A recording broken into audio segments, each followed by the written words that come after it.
Ladies and gentlemen, tonight, I share with you three bone-chilling tales as real accounts that remind us how the comfort of home can quickly turn into a nightmare. A girl hears footsteps upstairs as she lives alone. A boy finds notes inside locked rooms. A man sees someone watching from inside his house. These aren't stories to scare you, they're stories to warn when you think you're alone. Sometimes, you're not. Stay safe, stay alert, and never ignore the sound in the dark. Home. It's a word that brings to mind warmth, safety, and peace. It's where we lock the doors at night and breathe a sigh of relief. A sanctuary, a place to escape the chaos of the outside world. But what if that sanctuary isn't as safe as we think? What if, behind those familiar walls, danger lies waiting and not kicking down the door, but creeping in quietly, without a sound? We often associate fear with the unknown, with dark alleyways, shadowy figures in unfamiliar places, or unsettling noises in desolate streets. Rarely do we consider that the very place we run to for safety might harbor the same fear, simply in disguise. It's a truth we don't like to acknowledge, but for some, that truth has become terrifyingly real. Imagine sitting alone in your house, a cup of tea in hand, the soft hum of the refrigerator in the background,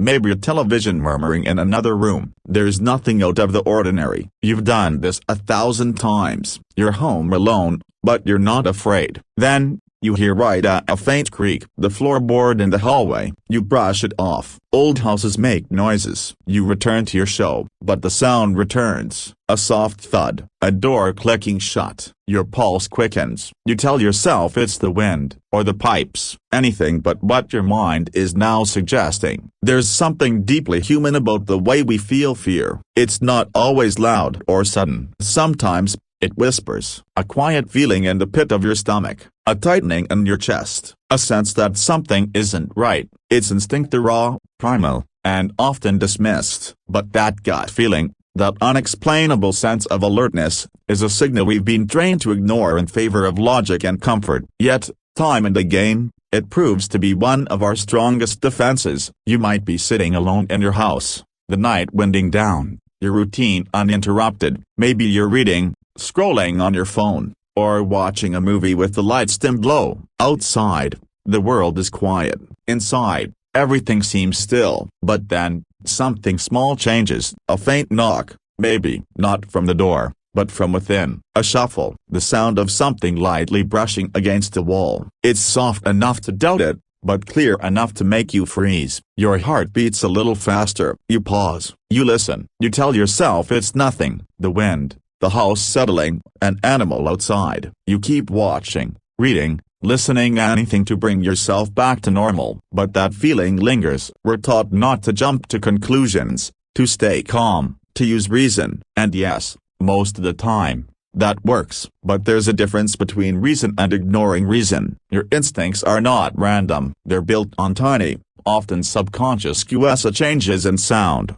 temperature, movement, even smell. They're the result of thousands of years of survival. And in those rare moments when they activate for no obvious reason, it's often because they've noticed something you haven't yet consciously processed. People who have lived through terrifying situations, home invasions, stalkers, mysterious intrusions, often say the same thing afterward. I knew something was off. I felt it in my bones. I didn't listen to myself. There's a reason those words echo across real-life horror stories. Ignoring instinct can be the most dangerous choice in a moment of uncertainty. Consider a scenario where someone hears tapping from a closet that hasn't been opened in weeks. It's subtle, spaced out, not the kind of noise that would alert a neighbor or wake someone up. Just a soft, steady tapping. The logical mind says it's probably a pipe, but the tapping continues at odd intervals. Then, small objects begin going missing. Lights turn off on their own. Still, the instinct is silenced. It's easier not to believe. But easier doesn't mean safer. In another case, maybe someone walks into their apartment and immediately feels a shift. The air feels heavier. It smells different. Not dramatically, just off, as if someone else has been there. But everything looks normal. Nothing is broken. No signs of forced entry. And yet, there's a chill that wasn't there before. The person shakes it off. They're tired, maybe overthinking. But days later, They find personal items moved, drawers opened, food missing, and suddenly, that first instinct makes terrifying sense. These aren't just eerie anecdotes, they're real moments where the body sounded an alarm long before the mind caught up. In those moments, trusting your instincts isn't about paranoia. It's about awareness. It's about understanding that your intuition is a tool, not a weakness. It's something to be sharpened, not ignored. The world we live in is noisy,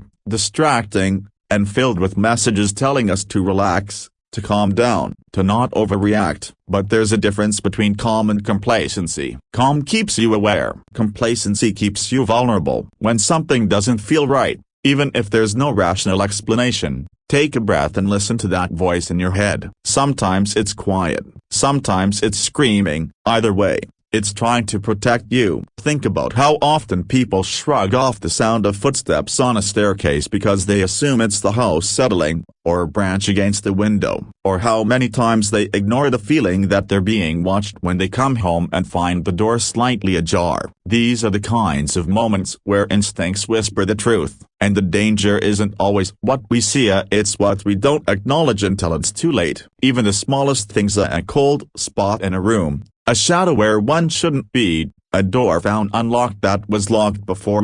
All these signs can seem harmless, but when added together, they form a pattern. Your mind starts to pick up on that pattern before you even realize it. That's instinct at work. It's not fear-mongering, it's self-preservation. Many stories start the same way. I thought I was being silly. I didn't want to seem paranoid. I figured I was just imagining things. These are the precursors to something real, something dangerous. And by the time the danger is obvious, that first opportunity to react has often passed. To trust your instincts doesn't mean living in fear. It means staying connected to that internal radar. It means acting when something feels off, not in panic, but with preparation. Locking the door again, checking the room once more, turning on a light, making a phone call, or simply leaving a place that feels wrong. Those small actions can make all the difference. They have, countless times. The world around us has gotten very good at dulling our natural senses. Constant noise, screens,